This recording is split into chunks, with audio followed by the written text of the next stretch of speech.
Hello and welcome back to my YouTube channel. My name is Joanna and I'm continuing to record videos about healthy boundaries. This is book number 2 that I read. It's called Healthy Boundaries: Learning to Understand and Keep Boundaries After Betrayal. Dan Dake, Katie Sandford, Julia Alperovich, Eric Anderson. Healthy Boundaries. All right, let's start. This is something like an exercise journal. Yes, so part one, setting about what your values are. Do you value honesty, independence, transparency, health, faith, and God? If you value honesty, you want to request your partner to go through formal therapeutic disclosure uh, with you and trained professionals, which is kind of bit odd because if I value honesty and my partner doesn't, I don't think if my partner is pathological liar, this is gonna change him. But it's interesting input here. If you value independence, you may have a regular alone time by yourself, set scheduled. If you value trust, you may want to create a system with your partner that allows you to see your partner's online activities, location, and have your partner regularly communicate with you about slips of relapses. Wow, this is like being a little bit pathetic in my opinion. So if I value trust and my partner break it down, I don't want to create a system that I have to spy on my partner. This is a little bit unhealthy in my opinion. Spying your partner online activities and location, this is violation of the privacy, right? But I think if the partner is willing to recover the trust, he should be willingly offer this. In case I want to check it, but I don't feel like surveillance system is healthy. Let's say somebody break my trust, and now every day I will wake up and I will look there and try to check and catch them. This is not healthy, right? If you value transparency, you may request that your partner inform certain people in your life about his addiction. Again, boundary crossing here. I value transparency. I cannot and I should not push my partner to do any sharing if he doesn't want to, but I as adult am able to share this. It's my choice, right? If you value health, a boundary for you may be you ensuring that your partner have STI test before being sexually active. Okay, I could see that. If you value faith in God, you may request time daily to pray without interruption. Okay, I think this is healthy. Healthy boundaries. Okay, what do I value? Katie Sandford and Dan Drake. Boundaries are formed about what you need to feel emotionally safe in your relationship. What you need to feel emotionally safe depends on your value. Identifying your values is a simple way to start formatting healthy boundaries. And there is list of values and then exercise. After you determine what you value most, write your 5 top values below. I did respect equal to listening. A person who cannot listen for me is not able to respect me. This is the truth. Honesty equal to transparency, sincerity, and communication.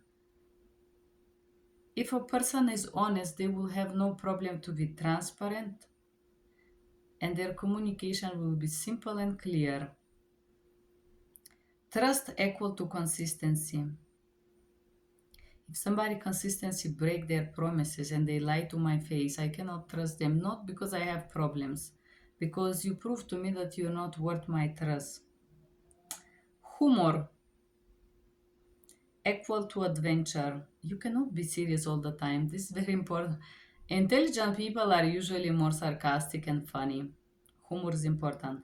Okay, strength or resilience, which include independency, financial stability, dealing with your own problems and whatnot.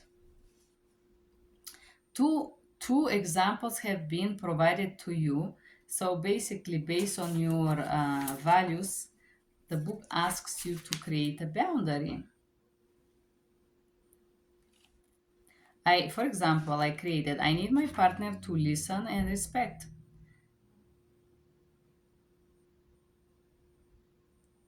My partner should not react or explode to my honesty. My partner must appreciate me and be trustworthy. I need my partner to be humorous and adventurous and fun, to be healthy, strong, mentally strong, and reliable.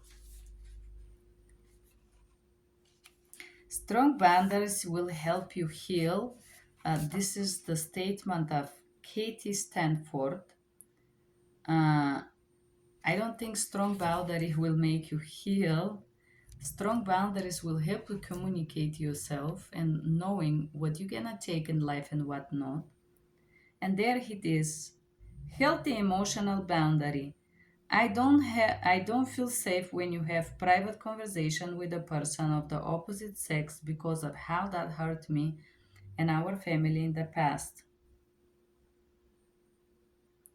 We only talk about sleeps and relapses before 7 p.m. Don't tell me, okay, I like this one. Don't tell me details of your past sexual experiences unless I ask for them specifically.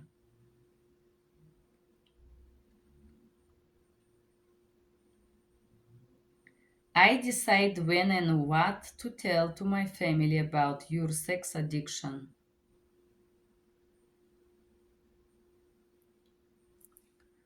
Well, yes, I decide how to interact with, okay. Healthy physical boundaries. When you have a sleep, I want to know within 24 hours. And then we're gonna sleep in separate bed. Never take me to place where you act out. Don't touch me without asking first. If you relapse, I will have a separate bedroom in the house. Relapse mean if you beat me, I will have separate. I'm gonna leave the house immediately and forever. If you relapse, I will go to stay with my sister so I have time to think about what I want to do next. I will tell you what, if you relapse, you're never gonna see me again. This is what I call healthy because you cannot accept somebody being physically abusive with you. But hey, the outer it's willing to stay in a house with abuser. I'm not. So as you can see, boundaries are different. Some person, if you slap her in the face, it's nothing. She would just move to the next room, and that's okay for her. For me, it's not okay. I'm not gonna move to the next room. I'm gonna move to the next country and I'm never gonna talk to you again. So you could see how different are boundaries. Every person is different. Some people like being slapped and they like to feel the woman, the weak. This is why they're okay with that. But imagine you have children who see the father beat you and they are trained that it's okay for a man to beat a woman. What these girls gonna accept in life? They are gonna accept abuse because they are trained by you, the mother, that this is cool. You just gonna move to the next room. You see?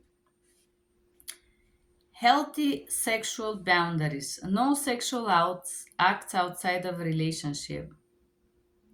I will not be sexual active until you get STI test. My bedroom time is private. Knock and only come inside if you are allowed to.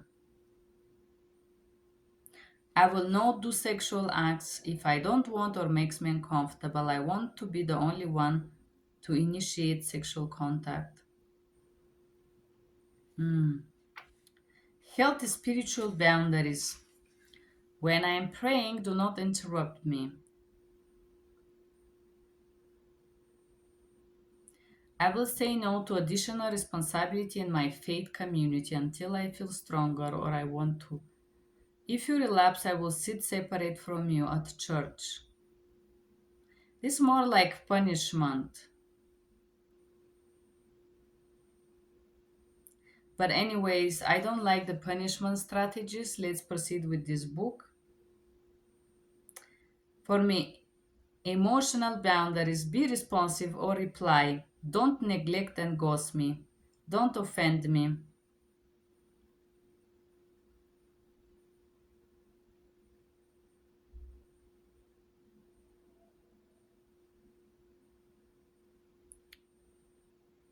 If I don't ask, don't tell me about your previous partners. Don't tell me what I think or feel. Don't try to pick up my friends for me. Yeah, that's up to me. I am adult. Physical: don't touch me, pull me, or anything like that without asking. Don't expose your privates. Oh man, you cannot imagine how many American people are molesters, really. Don't force me to touch you. Oh, this is really disgusting. Don't try to force physical touch on me. I hate this. Um, I like to sleep alone, unless I really want to sleep with you. And this usually takes time. If you get explosive, aggressive, you will never get me back. Don't scream, don't break things. Okay. What are my boundaries? And this book talk about sex addicts somehow. Sexual boundaries: I want a condom. Don't force unprotected sex. Don't ignore or take condom off. Don't get angry. I'm not into threesomes or group sex. You're free to enjoy yourself alone. No sadomaso. Oh, communicate my boundaries. I do communicate my boundaries if I want to be with a man. And if this man dare to break them, it's over for him. Don't force sex or aggressor me if I say no. Do not blame me for your erectile dysfunction. Oh, yes, American men love to do this. It's you. Okay. Emotional boundaries: don't scream, don't use offensive words, don't put me down, don't mock me or bully me, don't try to control my feelings. Don't try to control what I feel or want. Physical boundaries: don't touch me, don't force my hand on your privates. Don't slap me, scream me. Don't break items, don't smash doors. Don't squeeze me in public. Oh my goodness, I hate that. It's just so. Sexual boundaries: you can initiate contact, but be classy. No vulgar words, no name calling. I don't need to be called S, bitch, P, or anything like that to be excited. Do not offend me during, before, and after sex. Do not force sexual acts I don't like. Satisfying me is must. If you can't, if you don't want, you should not be sexual with me. Spiritual boundaries: don't interrupt me when I read or pray. Quiet time alone: for me it's morning. Do not try to interact. I like to be alone. Don't ask me to lie, cheat, steal for you.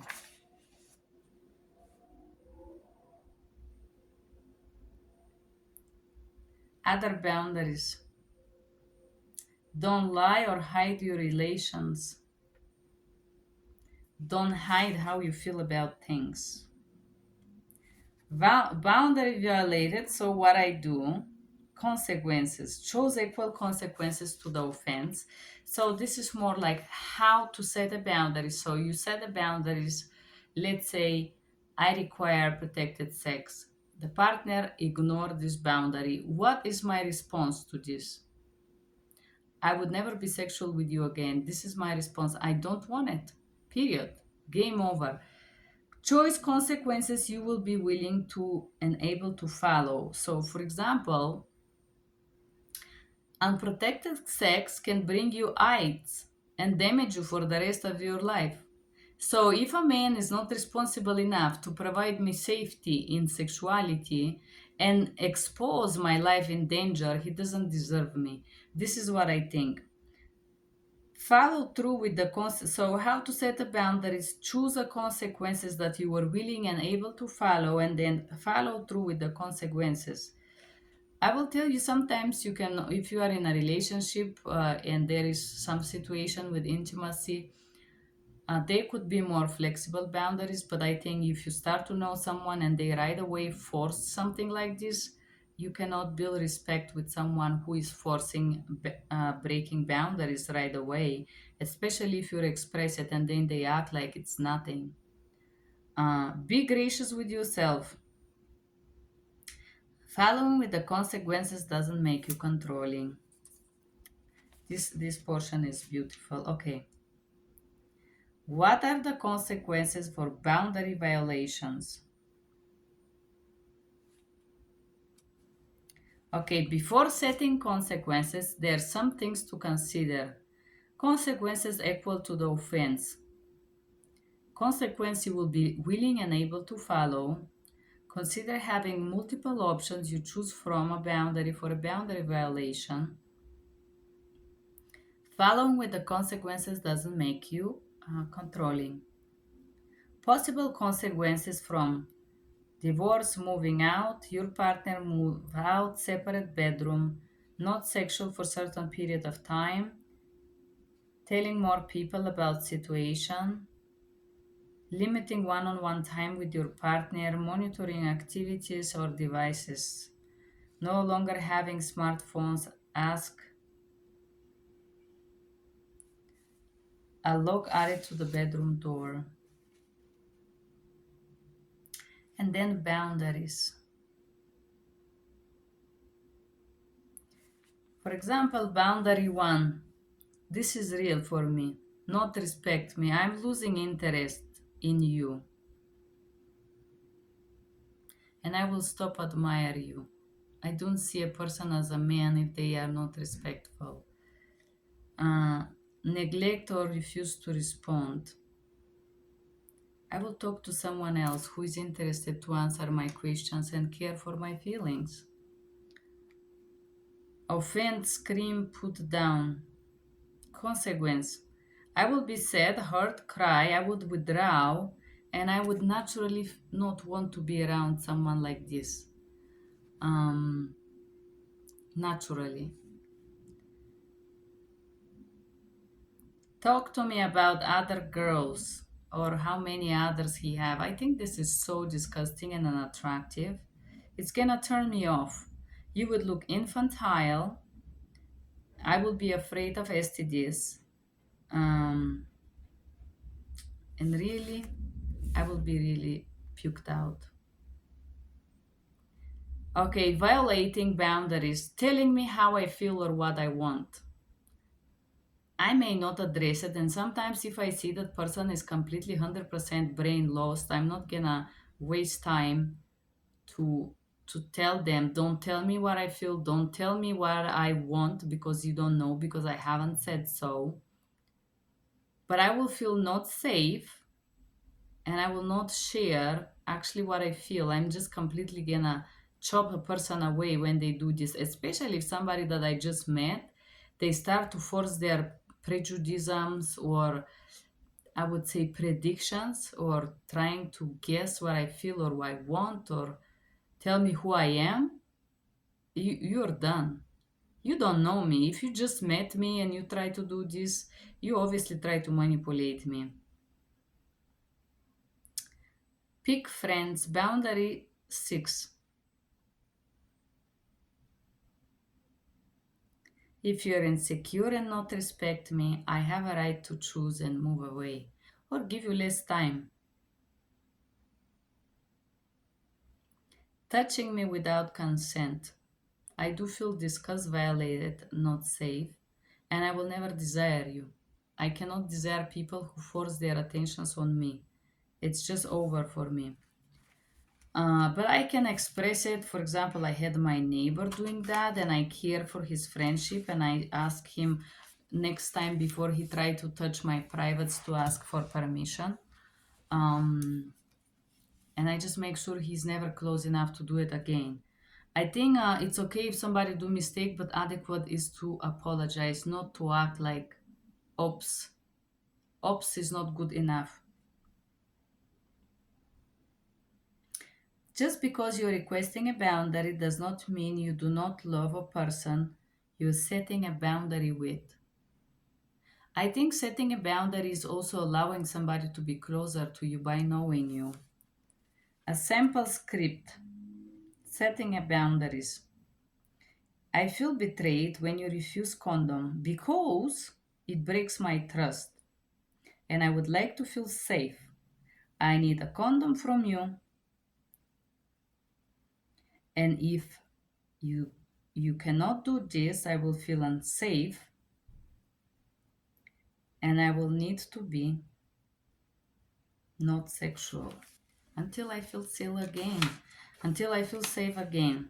Okay, example. Practice developing your own script here. Remember, you have more than one boundary. I feel scared when you scream because it's scary. Because I like to be respected when I talk to you. I would like to feel safe and respected with you instead. In order for me to get there, I need you not to scream and shatter things around me when we have conversation. If you cannot do this, I feel unsafe. I will need to walk away and not talk to you again. Revisit your boundaries regularly. Both partners and addicts have the right to set boundaries. An addict guides to maintaining boundaries. Okay, what are boundaries? Once again, by Dan Duke. Boundaries may seem obvious, but they can be so easily misunderstood. Boundaries are for safety, not for punishment. It's critical to keep in mind boundaries are to establish to make you feel safe around others. Boundaries help relationship repair after ruptures.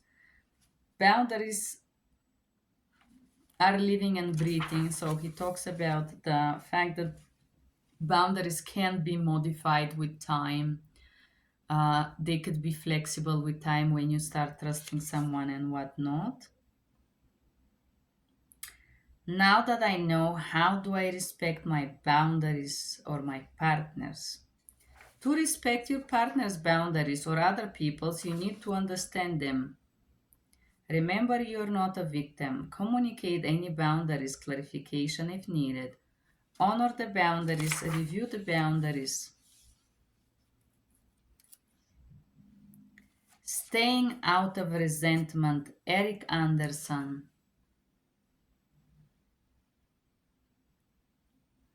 It can be frustrating at times, especially when talking about boundaries, because there is a lot of focus on the partner's needs and concerns. Resentment builds when we feel like a victim, when we feel powerless or hopeless and lose sight of our own choices and responsibility. And it's easy to take those feelings out on those who we believe are putting us to this position. Walk through your feelings in a healthy manner. Don't suppress them. Don't think of your partner as your enemy. Own your choices. Remember, you have a choice to stay or leave, yes? Remember, it's not about being perfect. Respecting my partner's boundary book. My partner boundaries are And this is very interesting here. When I did read this book, I write about this person that I was seeing, and I wrote, not existent, never communicate them. And I think this is the most ridiculous thing that a lot of people fantasize, that somebody's gonna read their mind. If he scream, you have to guess somehow is because he's tired, or because you move the shoes in the wrong angle and this give him anxiety. In order to know your partner or anybody's boundaries, this person have to communicate them with you. Trust. Building trust through my actions. Do you choose to respect those boundaries which will help your partner build safety in the relationships? You will also demonstrate to your actions that you're trustworthy. And I think the most difficult things here about trust is a lot of people say a lot of things, but they do completely different things. And trust, it's something that you earn with showing who you are and with showing that you deserve a second chance. But if you break somebody's trust persistently for 3 4 years, I do believe people deserve chances, but not always. There is limits to that. We all have limits. If somebody show you that they don't care enough for you persistently for years, I don't think it's my job to fix that. It's this person's job to walk to Everest 100 times up and down until they're able to start to show in action that they deserve a chance. But I will tell you, the right thing is usually is the most difficult thing to do. And there is a different write down your partner's boundaries exercise. First, write down the words of praise, of inspiration you develop. Who do you have your recovery team, therapist, coach? Complete a boundary tracker. Write down the date that you will be reassessing boundaries. Use the following slide, write down notes, and then there is this like a guide, a questionnaire in the end of this book. Did I review my partner's boundaries? Did I review my words of praise, of inspiration? Did I respect my partner's boundaries? If I didn't respect, which one? Have I checked in with my support team for how to respect boundaries? Did I share with my partner boundaries not respected? If I'm having trouble respecting a boundaries, how I would address that? Am I building trust and safety for my partner in my relationship today? Because relationships are built. And this is it about this book, guys.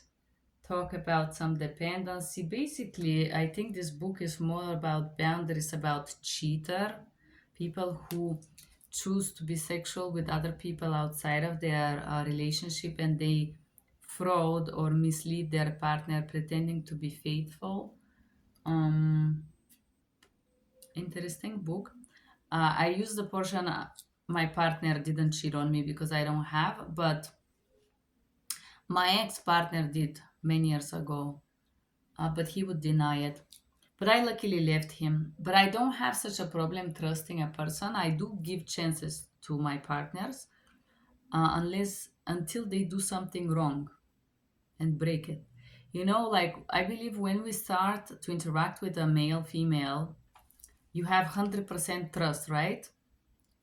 I don't want to say 100, but I give 50 benefit of the doubt. So you have a tank half full. You can fill this tank to 100% or you can break it down with zero. If after 2 minutes I realize that you're lying to me about something that you shouldn't, the tank go down. If after 3 days you make an